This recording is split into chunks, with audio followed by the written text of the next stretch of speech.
ఇక మా మా మా ఇది పరిస్థితి. ఇక మా కేటీఆర్ సార్ ఇక కేటీఆర్ గారు ఎట్లా చెప్పాలో మా కేటీఆర్కి అర్థం కాదు.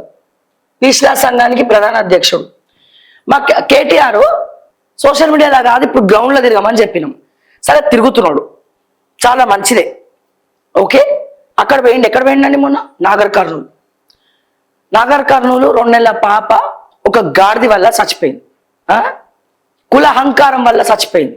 ఇది పక్కన పెడితే కేటీఆర్ సార్ పోయిండు, పరామర్శించడం అంతా బాగానే ఉంది. డబ్బులు ఇవ్వకపోయినా బాగుండు. ఇప్పుడు 2 నెలల పాప చనిపోతే ₹1,00,000 విలువ కడతావా నువ్వు? అవసరమైతే ఏమైనా ఉద్యోగం ఇప్పి ఆ తల్లిదండ్రులకి, లేదా ఇంకొంచెం అట్లీస్ట్ ఇంకొక 1,00,000 ఆడేసి 2 లక్షలు పోనీ ఒక 5 లక్షలు ఇచ్చేది ఉండే. లేవా మీ దగ్గర అధికారం ఉన్నప్పుడు బాగా దోచుకు తిన్నారు కదా, ఎక్కడెక్కడనో షేర్లు పెట్టారు కదా. సరే మీరు దోచుకు తినడం పక్కన పెడదామండి, నేనేమంటలేను. ఎందుకంటే ఇగో ఇవన్నీ చూసినాక కొద్ది గొప్ప ఒక్కొక్కసారి మీరు బెటర్ ఏమో అనిపిస్తుంది. నేను చెప్పేది ఏంటంటే మీ పార్టీ ఫండ్ 1000 కోట్లు అండి. 1000 కోట్లకి ఇంట్రెస్ట్ వస్తుందా నెలకి? ఇంట్రెస్ట్ మీద మీ పార్టీ బతుకుతుందా? మరి ఆ ఇంట్రెస్ట్లకి వెళ్ళి ఒక 5 లక్షలు నీకు ఏం పోతుందండి? నాకు అర్థం కాదు. ఎటు కాకుండా ఆ ₹1,00,000 ఇస్తే ఏం సరిపోతుంది? దానికన్నా ఇయ్యకుండా ఉండడం బెస్ట్ కదా.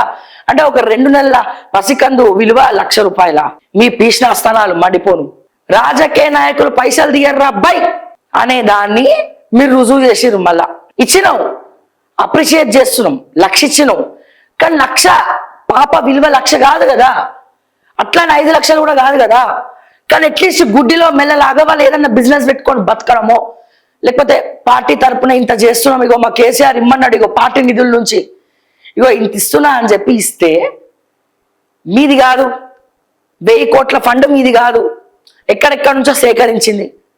ఓకే, తెలంగాణ కోసం కేసీఆర్ కొట్లాడుతుండని చెప్పి ఎంతో మంది ఇచ్చింది, దాన్ని మీరు బ్యాంకులు వేసిర్రు.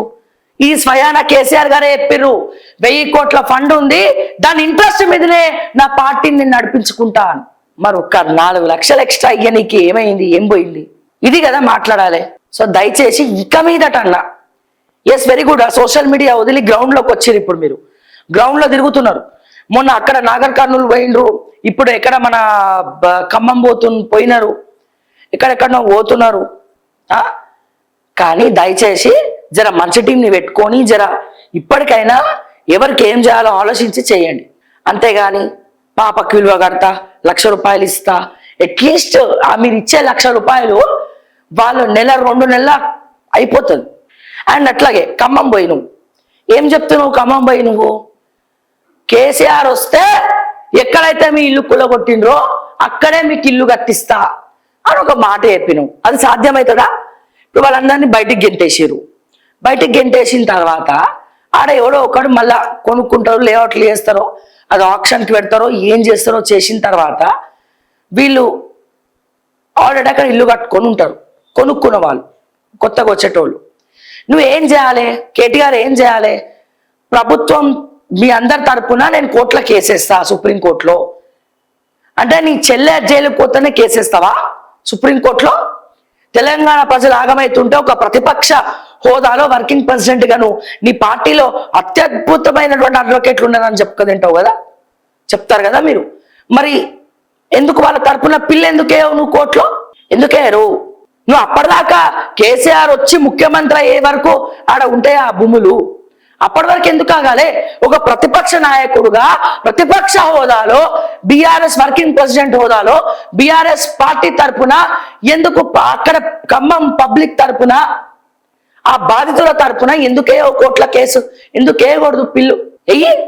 ఇప్పటికైనా మించిపోయింది లేదు, వేయండి. బీజేపీ కానీ బీఆర్ఎస్ కానీ బీజేపీలోకి అయితే అసలే లేదబ్బా. వేయండి, పిలిచేయండి. బీఆర్ఎస్ తరపున సుప్రీంకోర్టులు వేస్తావా, హైకోర్టులు వేస్తావా? ఇది ఎక్కడ న్యాయం? ప్రజల పక్షాన నేను ప్రశ్నిస్తున్నాను. వే చూస్తా, ఇప్పటికిప్పుడు ఆగిపోతుంది. గవర్నమెంట్కి చుక్కలు ఎదురైతాయి, చుక్కలు పిల్లేస్తే. వాళ్ళ తరపున అడ్వకేట్ని పెట్టండి, కోర్టులో వేయండి కేసు.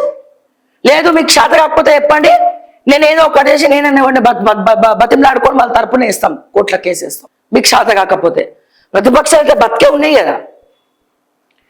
ఎప్పుడో ఇక 3-4 సంవత్సరాల తర్వాత కేసీఆర్ ముఖ్యమంత్రి అయినప్పుడు ఆ భూమి ఉండదు, వాళ్ళు ఎక్కడెక్కడెక్కడెక్కడ తరిమేస్తారో తెలియదు.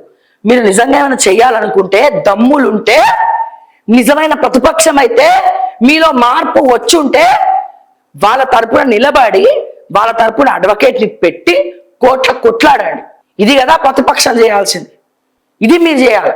అంతా డూప్లికేట్ గాంధీలే, ఇప్పుడు ఒరిజినల్ ఎవరు లేరు. బట్టి పొంగులెట్టి తుమ్మలకు పేదల ఉసురు తప్పదు.